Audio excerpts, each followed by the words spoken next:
Hi, this is Dennis from Ableton, and I'm going to introduce you to the APC Mini from Akai Professional. The APC Mini is a dedicated controller for Ableton Live, and it comes with a copy of Live Lite, so you can get started making music right away. For this video, I'm going to be using the Suite edition of Ableton Live to demonstrate some additional functionality, which we'll talk about later. Live should auto-detect the APC Mini as soon as you connect it to your computer.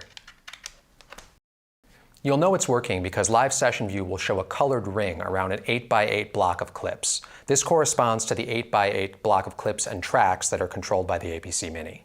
If the automatic setup doesn't work, you can fix this in Live's preferences by going to the MIDI Sync tab and selecting the APC Mini from the control surface and input and output choosers.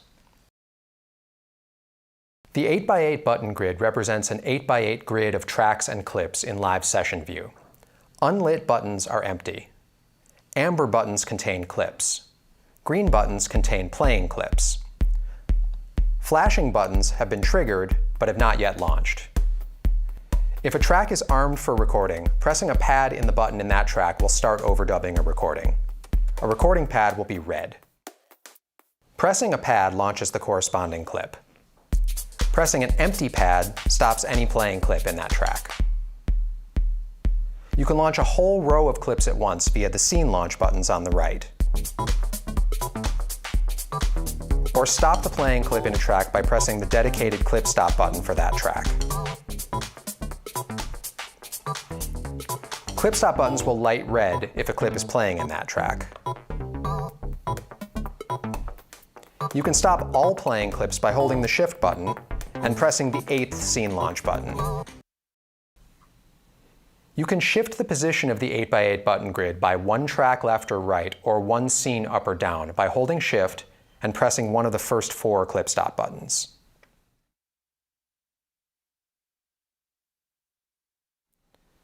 These buttons will light red to indicate that you can navigate in that direction, and will be unlit if there are no more tracks or scenes in the corresponding direction. By default, the faders control track volumes. The first 8 faders adjust the volume of the 8 selected tracks, and the 9th fader controls the master volume. You can change what the first 8 faders control by holding Shift and pressing one of the 4 rightmost Clip Stop buttons. The options are written under the buttons, and you can hold Shift to see the currently selected fader mode.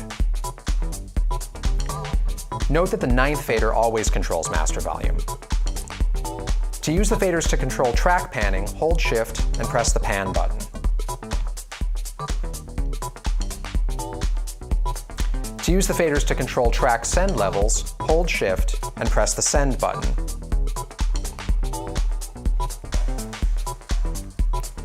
Hold Shift and press Send again to switch to the next available send. You can repeat this to cycle through all available sends.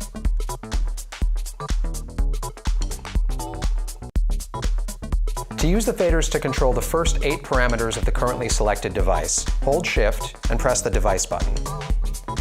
The currently selected device will have a blue hand in its title bar.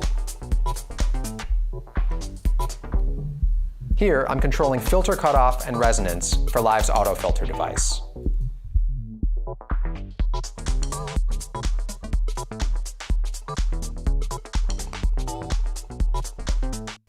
To learn which parameters can be controlled for each built-in Live device, check the Control Surface Reference lesson available from Live's Help view. Holding Shift while pressing any one of the first 5 Scene Launch buttons changes the functionality of the Clip Stop buttons. The options are written to the right of the buttons, and you can hold Shift to see the currently selected option.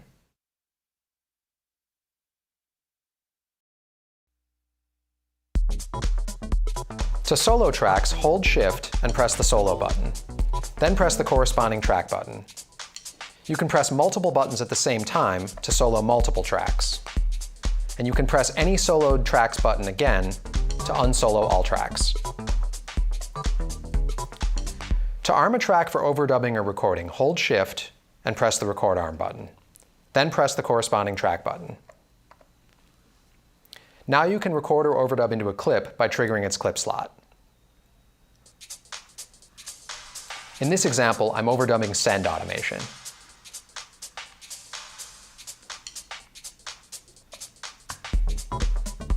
To mute tracks, hold Shift and press the mute button. Then press the corresponding track buttons.